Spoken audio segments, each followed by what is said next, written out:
If you want to see the pinned documents in Microsoft Word, then we know how to do it. Watch this video till the end and learn how to do it.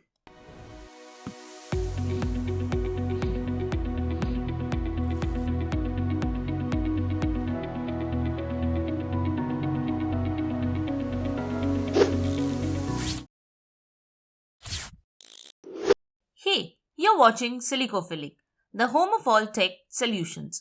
Finding the pinned documents in Microsoft Word is quite easy, and here we have shown how you can do it.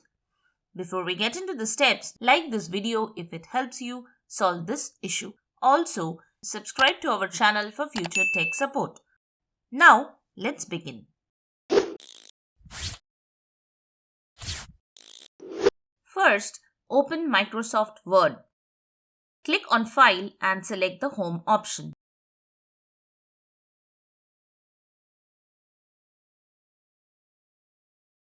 Here, you will see the Recent and Pinned options. Click on the Pinned option and here you will find all the pinned documents. So that's it. If this video has helped you, give us a like and subscribe to our channel. Comment below and let us know if you have any issues with the steps shown.